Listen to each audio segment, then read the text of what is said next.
The Ultimatum. The morning sky over Earth turned dark as thousands of alien ships appeared out of nowhere. They were huge, each one bigger than the largest human buildings. The ships blocked the sunlight, casting shadows over every major city on Earth. People stopped and stared up at the sky, their mouths open in shock. On the main alien ship, Admiral Zextar of the Galactic Council stood tall. His gray skin and 4 eyes showed no emotion as he looked down at the blue planet below. "These humans," he said to his crew, "they are nothing but newcomers to space. Today, we will make them bow to the Council's power." News channels worldwide showed the same scenes. Reporters tried to stay calm as they pointed their cameras at the massive ships above. Breaking news. Unknown alien vessels have appeared in Earth's orbit.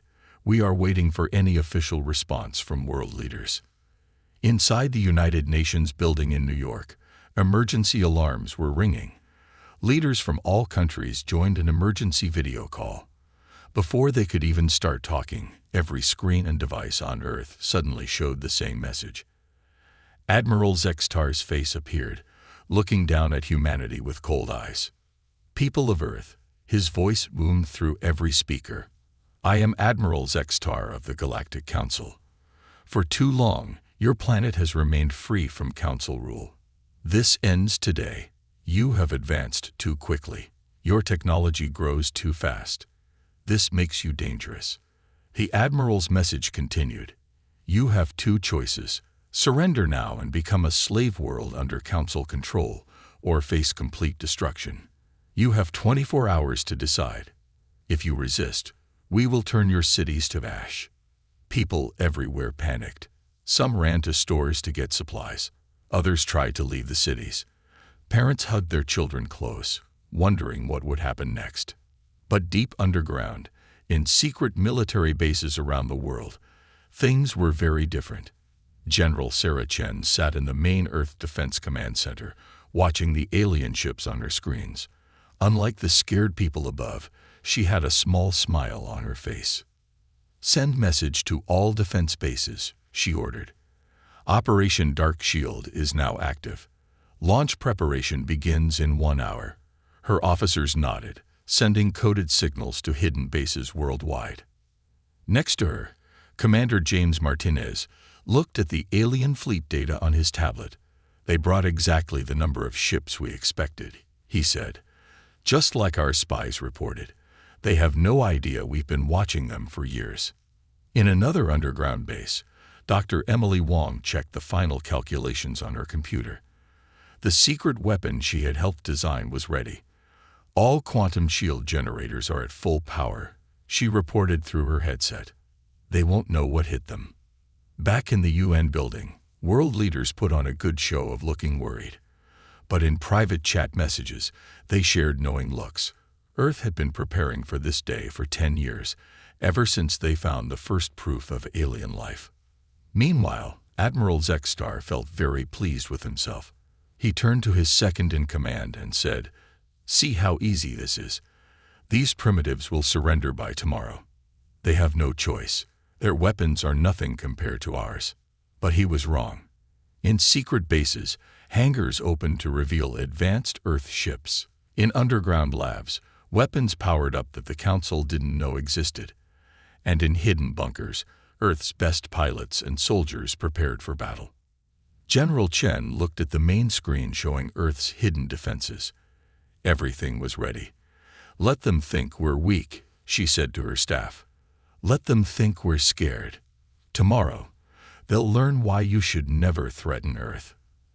As the 24-hour deadline approached, Admiral Zextar waited confidently for Earth's surrender message.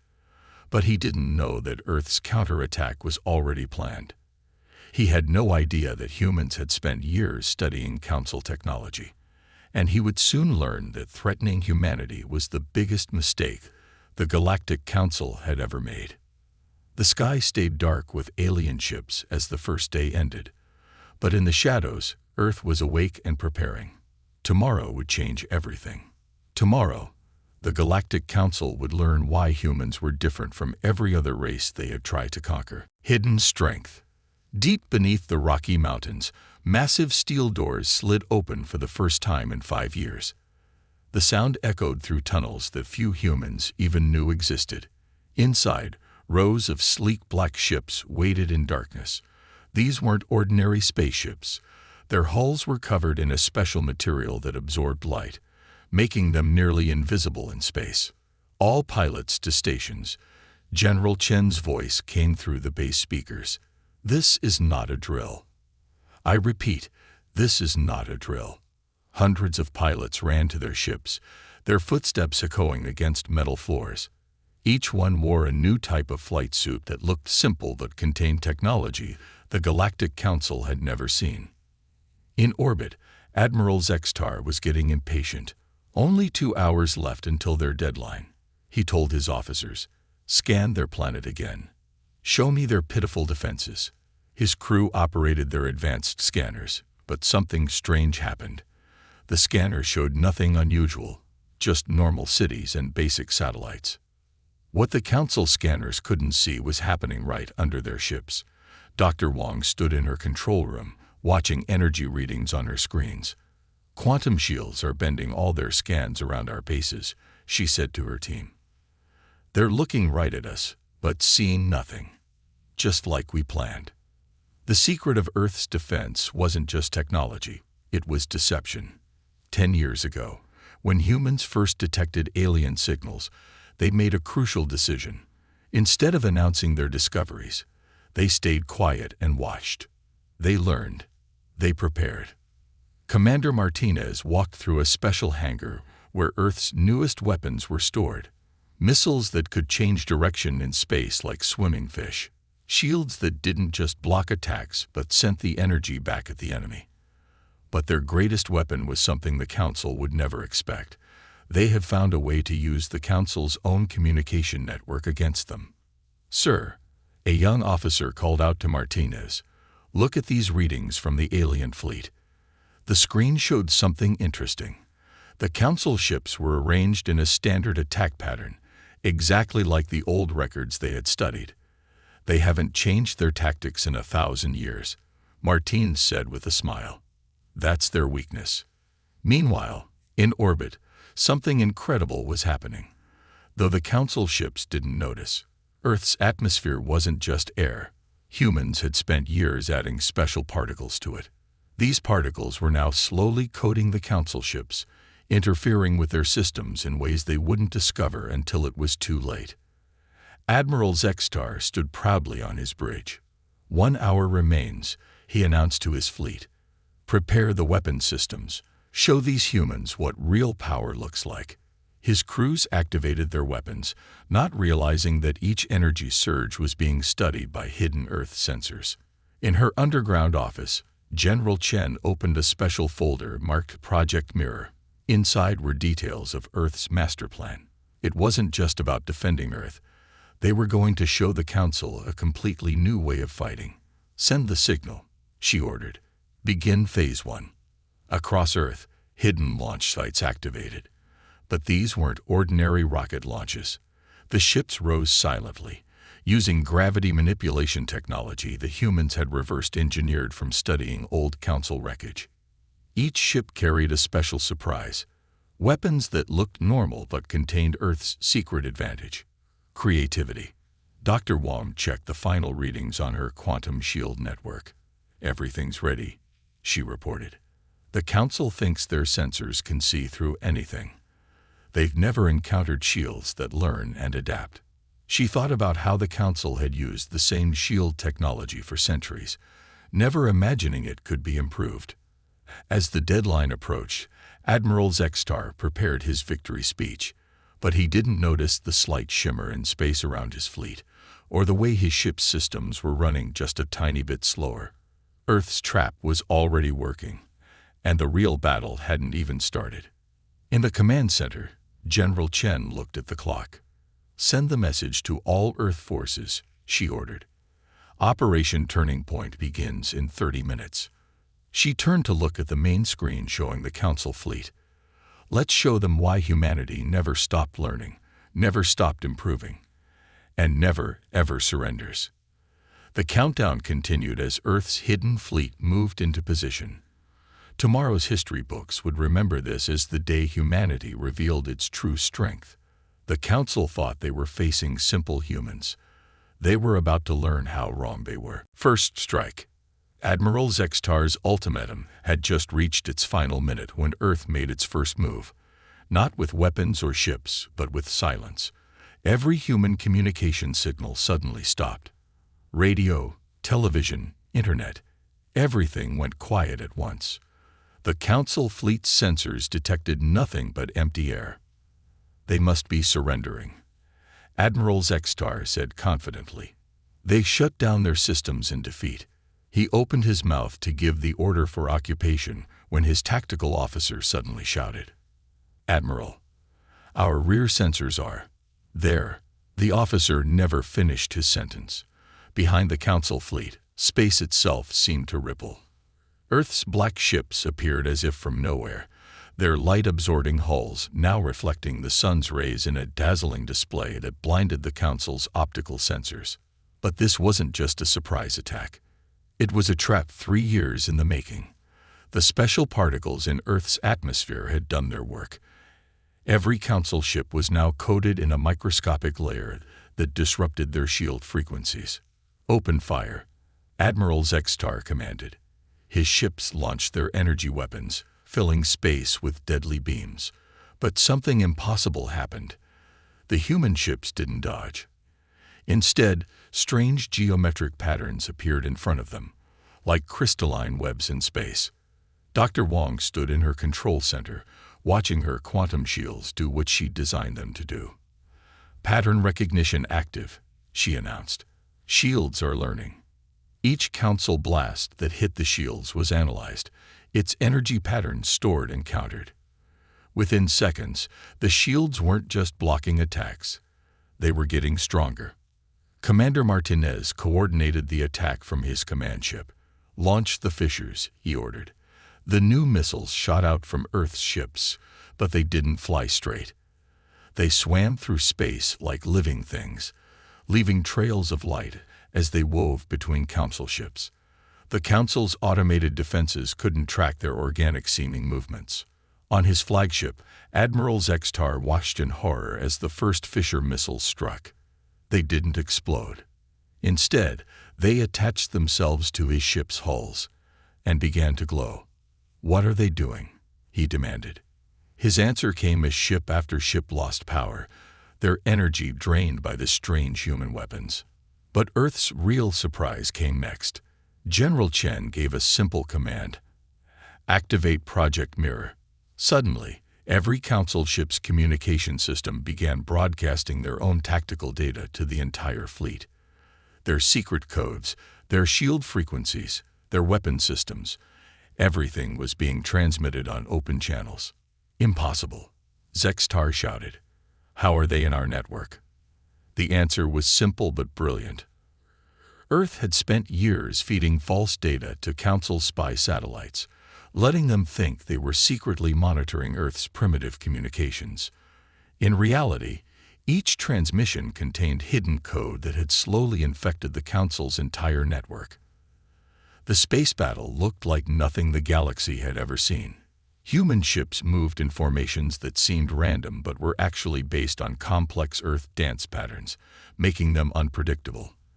Their weapons fired in sequences based on music rhythms, creating attack patterns no computer could anticipate. Dr. Wong's quantum shields continued to evolve, each attack making them stronger. "The Council never understood," she said to her team. "They've used the same technology for so long, they forgot that science never stops advancing." Then came the moment that would be remembered in history. A small human ship, damaged and spinning, flew straight at the Council flagship. Admiral Zextar laughed at what he thought was a suicide run. But at the last second, the ship released something new. A cloud of tiny robots, each smaller than a grain of sand. They swarmed through the Council ship's ventilation system, reaching its main computer core. "Sir," Martinez reported to General Chen, "Phase 3 is ready." The microscopic robots had done their job, planting Earth's most powerful weapon. An idea. The Council's main computer began receiving new data, showing them something they had never considered: how to improve their own technology. As the battle continued, Admiral Zextar faced a terrible choice. His fleet was failing, but worse than that, his own ships were beginning to operate in ways he didn't understand. Earth hadn't just prepared to fight the Council. They had prepared to change them. "Send the signal to all ships," General Chen ordered. "Let them see what happens when you threaten a species that never stopped dreaming, never stopped creating, and never forgot how to think in new ways." The Council fleet retreated in disarray, but they took with them something more dangerous than any weapon: knowledge. Humanity had shown the galaxy that the old ways weren't the only ways. Change was coming to the stars, whether the Council wanted it or not. The counterattack. The Galactic Council had never faced defeat in 10,000 years. Now, as Admiral Zextar's damaged fleet retreated, the Council's Supreme Command made an unprecedented decision. They opened the Eternal Vault, a massive space station where they kept their most powerful warships. "Launch the World Breakers," Supreme Commander Val Fock ordered. 12 enormous ships emerged from the vault, each one as large as a small moon. These ships had destroyed entire civilizations in ancient times. Their very appearance in space made nearby stars dim. General Chen watched the new threat approach on her quantum screens. "They're exactly what we hoped for," she said quietly. Earth's spies had learned about the World Breakers years ago, and humans had prepared something special just for them. Dr. Wong stood before her team in the underground lab. "Initialize the butterfly protocol," she commanded. Across Earth's hidden bases, thousands of small satellites activated. They looked harmless, just simple metal spheres no bigger than basketballs. But they carried humanity's most elegant weapon. The World Breakers struck first. Their main weapons were antimatter cannons that could crack planets. The beams shot toward Earth, powerful enough to destroy continents, but they never reached their target. The small satellites moved into formation, creating shapes in space that looked like giant butterfly wings. "Energy conversion starting," Dr. Wong announced. The satellites didn't block the antimatter beams. They caught them, channeling the energy through patterns based on butterfly wing structures. The same patterns that let real butterflies absorb sunlight were now being used to capture the most destructive force in the galaxy. Commander Martinez directed Earth's response from his new flagship. "Launch the Origami fleet," he ordered. Hidden platforms around the moon opened, releasing ships that looked incomplete. As they moved into space, they began to fold and unfold like paper art, changing shape to match whatever the battle required. The Council commanders watched in confusion as their sensors failed to lock onto the transforming ships. Every time they targeted one shape, the ship would fold into something new. It was like trying to fight living art. But the real surprise came from the butterfly protocol. Dr. Wong's satellites didn't just absorb the antimatter energy. They'd redirected it. Beams of light shot back at the World Breakers, each one carrying a fraction of their own power. The massive ship shields, designed to block external attacks, had no defense against their own energy. "Impossible," Supreme Commander Val Fock shouted as the first World Breaker's shields failed. "These are primitive humans. How are they doing this?" The answer appeared on his screen, a message written in Council code but with a distinctly human style. "The universe is not just about power. It's about understanding. Here's your first lesson." General Chen gave her next order. "Release the symphony." Earth's ships moved into a new formation, arranging themselves like notes on a musical staff. Each ship began emitting a specific frequency. Alone, they were harmless. Together, they created a resonance pattern that shook the World Breakers at their atomic level.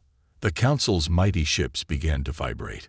Their crews watched in horror as the hulls of their invincible vessels started humming with Earth's musical warfare. The sound wasn't just noise. It was precisely calculated to match the natural frequency of the Council's strongest metals. Dr. Wong monitored the results. "Sound and light," she said to her team. "The two things the Council thought couldn't be weapons. They never imagined that art and science could work together. The world breakers tried to retreat, but they were caught between the butterfly protocol's energy reflection and the symphony's resonance attack. One by one, the mighty ships went silent, their crews evacuating in emergency pods. Supreme Commander Valfok received reports from across the battlefield. Half the world breaker fleet was disabled. The other half couldn't fire their main weapons without the energy being turned back against them. And now the human ships were moving into yet another strange formation. "Sir," Martinez reported to General Chen, "the Mobius strike is ready." Earth's origami fleet had folded itself into a complex shape that seemed to loop back on itself impossibly. It wasn't just a formation. It was a mathematical equation brought to life in space. The Council's greatest fleet was about to learn that humanity's greatest weapons weren't built in factories. They were born in art galleries, concert halls, and mathematics classrooms. The galaxy was about to change forever, one impossible idea at a time. As the battle entered its final phase, General Chen sent a message to all Earth forces. Show them why imagination will always be stronger than power. Turning point. While the battle raged in space, humanity revealed its most unexpected move. Deep beneath the lunar surface, in bases the Council never detected, Earth was about to show why humans were different from any species the galaxy had ever seen. "Begin Operation Checkmate," General Chen ordered. Thousands of small cubes emerged from hidden lunar craters. They looked like children's toys, each one glowing with soft blue light. The Council's remaining ships pointed their weapons at these strange objects, but held their fire, unsure what to expect. Supreme Commander Valfok watched the cubes with suspicion. "Analysis shows they're just simple containers," he reported. "No weapons, no shields." He was right, and completely wrong at the same time. Dr. Wong stood at her console, smiling. "Deploy the library," she commanded. Each cube split open, releasing not weapons, but information. Holographic displays filled space between the fleets, showing centuries of human history. Not wars or battles, but art, music, literature, and dance. "What is this nonsense?" Valfok demanded. Then he noticed something wrong. His crew had stopped fighting. They were watching the displays, fascinated by what they saw. Humans creating beauty from nothing, turning thoughts into reality, making the impossible possible. Commander Martinez activated the next phase. Launch cultural exchange. The cubes began broadcasting on all frequencies, sharing human knowledge freely. Recipe books, engineering designs, poetry, mathematical proofs. Everything that showed how humans thought and dreamed. But this wasn't just a cultural display. Hidden in plain sight was Earth's deadliest weapon: ideas. The Council had ruled through control of information, keeping advanced knowledge from lesser species. Now their crews were learning that there were other ways to think, to create, to live. "Sir," a Council officer called to Valfok. "Our crews, they're asking questions about everything. They want to know how humans make new things, why they think differently, how they imagine." This was the true purpose of Operation Checkmate, not to destroy the Council's ships, but to change the minds inside them. While the Council had spent millennia perfecting their weapons, humans had perfected something far more powerful: creativity. General Chen watched as the effect spread through the Council fleet. "Release the seeds," she ordered. Small pods shot out from Earth's ships, attaching to Council vessels. Instead of explosions, they created gardens. Plants from Earth began growing on the hulls of Council warships, turning machines of war into floating forests. Dr. Wong's team activated the final part of their plan: initiate Project Rainbow. The quantum shields around Earth's ships change, not to protect, but to create. They began bending light itself, turning the battlefield into an aurora of colors that made the Council's energy weapons useless. They couldn't lock onto targets through the beautiful interference. In his command center, Valfok faced a mutiny unlike any in Council history. His crews weren't fighting. They were learning, drawing, writing, Creating. The Council's perfect military discipline was breaking down under the assault of human imagination. "Look at this," a Council engineer showed his commander. He had redesigned their ship's power system, inspired by a human painting of flowing water. It was more efficient than anything the Council had made in 1,000 years. Martins directed Earth's ships to form the constellation formation. Each vessel took position to create a giant image in space, the human DNA double helix. But it wasn't just for show.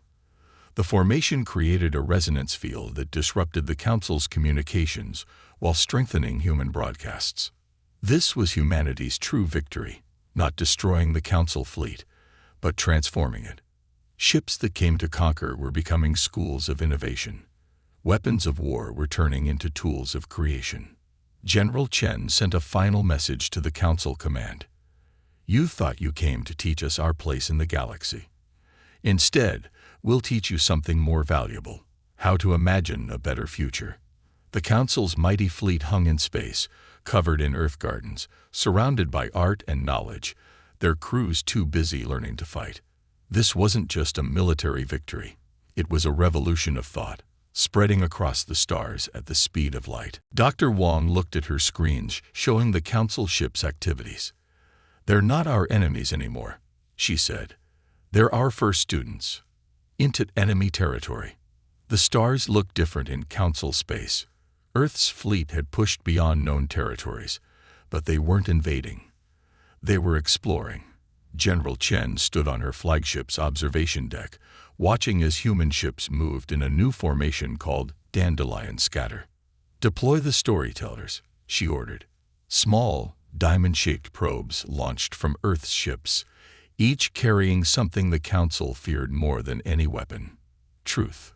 These probes began broadcasting to every inhabited world they passed, sharing the story of how Earth had resisted the Council's ultimate weapons with art and innovation.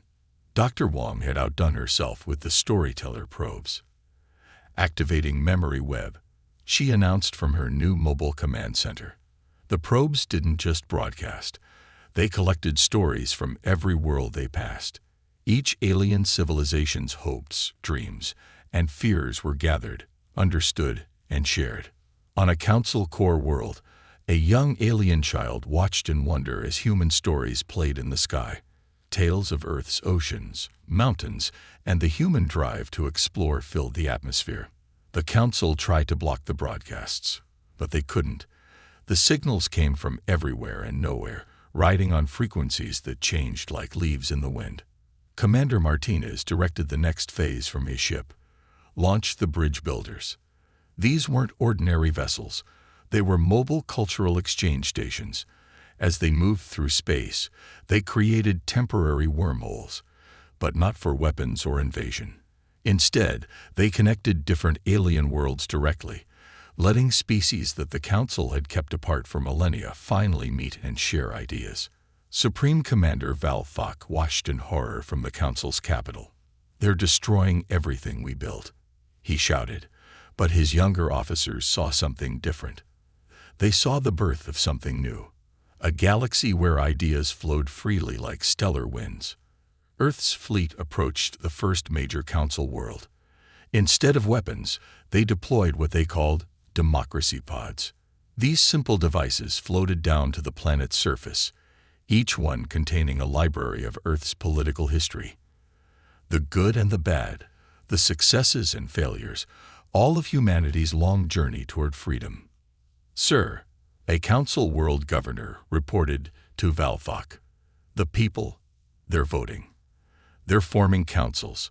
They're making their own decisions."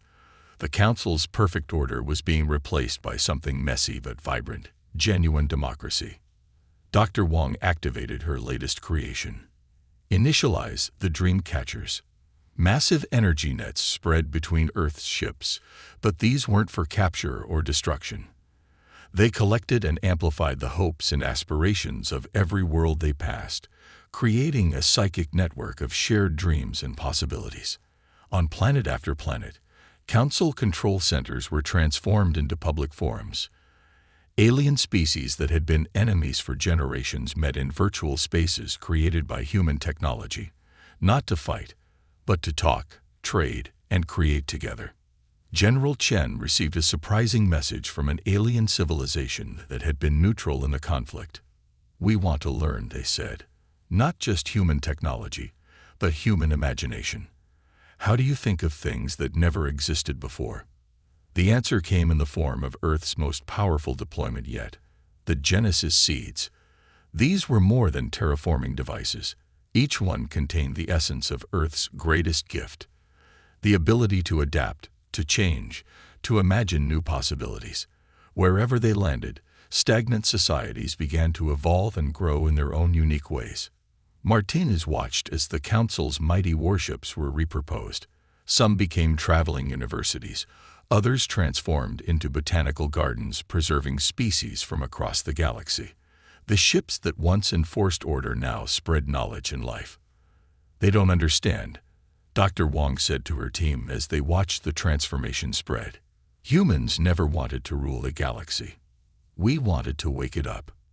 In the Council's capital city, the first free election in 10,000 years was beginning.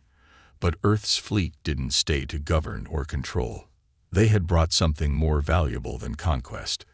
They had brought choice. General Chen sent one final message to all human ships. "Our mission was never about winning a war.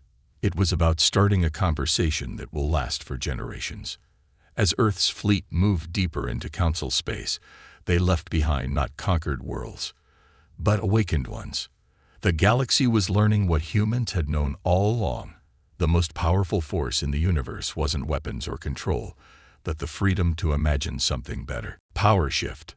The Council's Grand Assembly Hall, unused for centuries, now hummed with a new kind of energy. Representatives from 1,000 worlds gathered, but not in the old rigid hierarchy. They sat in what humans called the Circle of Voices, a revolutionary meeting format where all species were equal. General Chen arrived not in a military vessel, but in a ship called Peace Dreamer. Its hull was covered in living crystals that changed color to match the emotions of those nearby. As she approached the Council station, the crystals shifted through waves of blue, green, and gold, hope, change, and possibility. "Deploy the harmony spheres," she ordered. Dr. Wong's latest creation filled the space around the assembly hall. These floating orbs didn't just translate languages. They translated feelings, cultures, and ways of thinking. For the first time, species could truly understand each other's perspectives. Supreme Commander Val Fock watched as his perfectly ordered world transformed. The harmony spheres revealed something the Council had never considered. Every species saw the universe differently, and each view held unique wisdom. "Begin the truth dance," Commander Martinez signaled. Human diplomats moved through the assembly in patterns based on Earth's traditional peace dances. But these weren't just ceremonial moves. Each step activated quantum resonance fields that made it impossible to lie or deceive. True diplomacy could only happen with complete honesty. Dr. Wong stood at her console, monitoring the empathy web she had created. "Neural synchronization at 100%, she reported. The web connected all representatives, letting them momentarily experience each other's emotions and memories. Ancient enemies found themselves understanding their conflicts from new perspectives. In the center of the assembly, a new device activated, the Galaxy Garden. This massive holographic display showed every world, every species, every culture as part of an interconnected ecosystem. Remove one, and the whole galaxy dimmed. Add one, and everything grew brighter. "This is chaos," Val Fock protested. "Where is the order? The hierarchy?" His words echoed through the hall, but then something unexpected happened. The harmony spheres translated his fear into music, a complex melody of loss and uncertainty that everyone could understand. Earth's delegation introduced their most powerful diplomatic tool, the future mirror. This quantum device didn't just show possible futures, it showed how each decision in the present would ripple through time, affecting countless worlds and lives. "Look," General Chen said, pointing to the future mirror, not at what we could destroy, but at what we could build together. The images shifted, showing worlds where different species collaborated, sharing their unique strengths to solve problems no one could solve alone.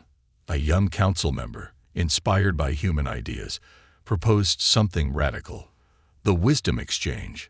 Instead of hoarding knowledge, every species would share their unique insights. Medical knowledge from aquatic worlds could help desert planets. Engineering skills from high-gravity worlds could revolutionize space station design. Dr. Wong activated the heritage streams, channels of light that connected each species to their past while showing paths to their future. Your history doesn't have to be your destiny, she explained to the assembly. Humans learned this long ago. The old council chamber, designed to impose authority, was transformed by human creativity. The living architecture program let the building reshape itself to accommodate different species' needs.